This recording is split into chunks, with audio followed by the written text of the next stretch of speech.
एक महिला कुंभ मेले में स्नान करने के जाती है और वहां स्नान करने के बाद गंगा मैया से एक मन्नत मांगती है और कहती है कि हे गंगा मैया, अगर मेरी घर की सारी परेशानी दूर हो जाए तो मैं फिर दोबारा इस मेले में नहाने आऊंगी। अब दोस्तों, उसको नहीं पता था कि वो जिस जवान लड़की को घर पे छोड़ के आई है, उसके साथ दो लोग क्या कर रहे हैं। दोस्तों, इस कहानी को आगे जानेंगे। अगर आप नए हैं तो हमारे चैनल को सब्सक्राइब करें, लाइक भी करें। दोस्तों, ये कहानी है उत्तर प्रदेश की। आप सभी जानते हैं कि प्रयागराज में कुंभ मेले का आयोजन हो रहा है। देश विदेश से लोग स्नान करने के लिए आते हैं। हमारे भारत में ही हर जगह और कोने कोने से लोग जाते हैं स्नान करने के लिए। दोस्तों, ये महिला भी तैयारी बनाती है। इसके पड़ोस के लोग कुंभ मेले में जाने के लिए तैयार होते हैं। इसको भी कहते हैं तो ये भी अपनी लड़की से कहती है कि बेटा, मैं भी सोच रही हूँ कुंभ मेले में स्नान कर रहा हूँ। तो इसकी लड़की कहती है कि ठीक है, मैं अगर तू जाना चाहती है तो पड़ोस वाले जा रहे हैं, उनके साथ में तुम भी चली जाओ। अब दोस्तों, वो महिला तैयार हो जाती है और उसकी लड़की का नाम पूजा होता है। पूजा कहती है कि माँ, तू तो जा रही है कुंभ मेले में, अगर मुझे तेरे से बात करना होगा तो कैसे बात करेंगे। ऐसा कर कि तू मुझे एक मोबाइल ला के दे दे और इसके बाद तू जा। अब वो महिला बाजार जाती है, वहां से 1200-1500 का एक मोबाइल लेके आती है।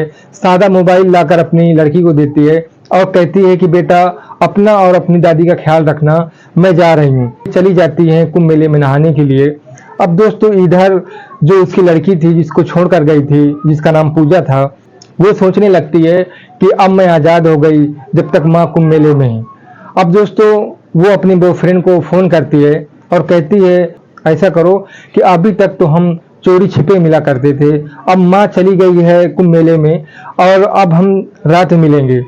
उसका जो बॉयफ्रेंड था जिसका नाम रंजीत था, वो कहता है क्या बात कर रही हो, माँ तुम्हारी कुंभ मेले में चली गई। तो पूजा कहती है कि हाँ, कुंभ मेले में चली गई है और तुम आज रात को 10 बजे यहाँ आ जाना।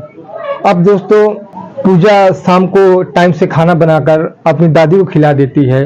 खिलाने के बाद उनको उनके कमरे में सुला देती है, खुद तैयार होने लगती है और इंतजार करने लगती है। दोस्तों, ये लड़का और कोई नहीं था, इससे इसकी शादी लगी थी, लेकिन 2 साल बाद इसकी शादी होने वाली थी। पूजा इससे मिलती है और बातचीत भी करती है। तो दोस्तों, उस दिन जब रंजीत रात के 10 बजे आता है तो पूजा जब दरवाजा खोलती है, देखती है कि उसके साथ में एक दोस्त और आया हुआ है। पूजा कहती है कि ये कौन है। तो जो उसका बॉयफ्रेंड था राजू, वो कहता है कि ये मेरा दोस्त धर्मेंद्र है और ये भी मेरे साथ आया हुआ है और ये मेरा जिगरी यार है। तो दोस्तों, पूजा कहती है कि वो बात ठीक है, तुम्हारा यार है, लेकिन मैं तुम्हें अकेले यहाँ बुलाई थी, तो तुम्हें अकेले आना चाहिए था, यहाँ इसका क्या काम है।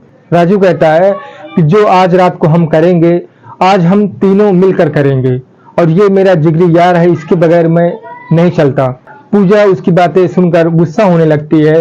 पूजा कहती है कि मैं बाजारू लड़की हूँ जो तुम दोनों लोग मिलकर करोगे, इसको जल्दी वापस भेजो। अब राजू उसको समझाता है कि यार, एक रात की बात है, अगर हम तीनों मिलकर करेंगे तो क्या बिगड़ जाएगा तुम्हारा। अब पूजा ये बात सुनकर और गुस्सा हो जाती है, उसका पावर हाई हो जाता है। वो कहती है कि तुम दोनों यहाँ से चले जाओ और मुझे तुमसे नहीं मिलना। राजू कहता है कि अच्छा ठीक है, हम चले जाएंगे, सर्दी का मौसम है, रात के 10 बज रहे हैं, हमें चाय पिला दो और इसके बाद हम चले जाएंगे। अब दोस्तों, पूजा चाय बनाने चली जाती है। ये दोनों आकर कमरे में बैठ जाते हैं। राजू का दोस्त धर्मेंद्र कहता है कि यार, तू तो बहुत बड़ी बड़ी फेंक रहा था कि मेरा कहना मानती है, मेरा कहना नहीं टालती और जो मैं कहूँगा वही कहेगी। राजू कहता है कि यार, ऐसा कर कि तू यहाँ से चले जा। तो धर्मेंद्र कहता है कि यार, मैं इतना पैसा खर्चा किया हूँ और मैं यहाँ से जाने थोड़ी आया हूँ, जो तू करेगा वही मैं भी करूँगा। अब दोस्तों, पूजा चाय बनाकर लाती है, दोनों को पिलाती है। पिलाने के बाद पूजा भी चाय पीती है।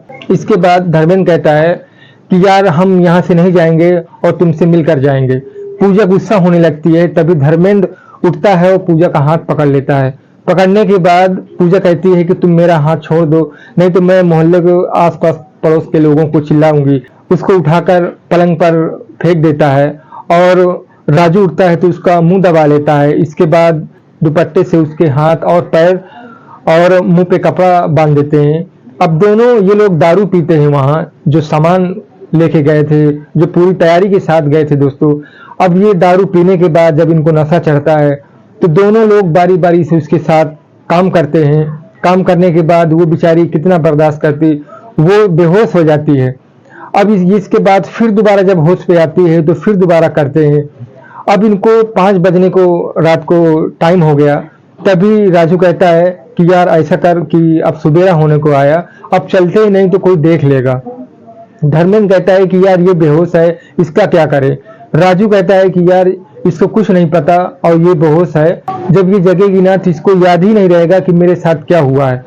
तो धर्मेंद्र कहता है कि यार क्या बात कर रहा है, तू ज्यादा पी लिया है, ऐसा कभी होता है। अब ये दोनों इसी पे बहस करते रहते हैं और फिर एक एक पैक मार लेते हैं। अब ये फाइनल डिसीजन ले लेते हैं कि हाँ यार ये होश में जब आएगी तो इसको याद ही नहीं रहेगा कि मेरे साथ क्या हुआ है। अब ये दोनों चले जाते हैं। सुबेरा जब होता है तो उसकी दादी 6 बजे करीब उठती है और उसको आवाज देती है पूजा को कि पूजा उठो और मुझे चाय बना दो। अब उससे कमरे से कोई आवाज नहीं आती। तो दोस्तों इसके बाद दादी जब जाकर देखती है तो ये हालत उसकी जब देखती है पूजा की, तो उसकी दादी को समझने में टाइम नहीं लगता। वो समझ जाती है कि जरूर पूजा के साथ कुछ गलत हुआ है। अब पूजा के मुंह से कपड़ा जब निकालती है, उसके हाथ पैर में जो बंधे हुए थे वो खोलती है और पूछती है कि यहाँ कौन आया था और क्या हुआ तेरे साथ। तभी पूजा कहती है कि यहाँ राजू आया था और उसने सब ये सब किया है। तो उसकी दादी कहती है कि वो क्यों करेगा, उसके साथ तो तेरी शादी लगी है ना। अच्छा ऐसा कर कि किसी को बताना मत और तेरी शादी उसके साथ लगी है, किसी को मत बताना, नहीं तो लोग क्या कहेंगे।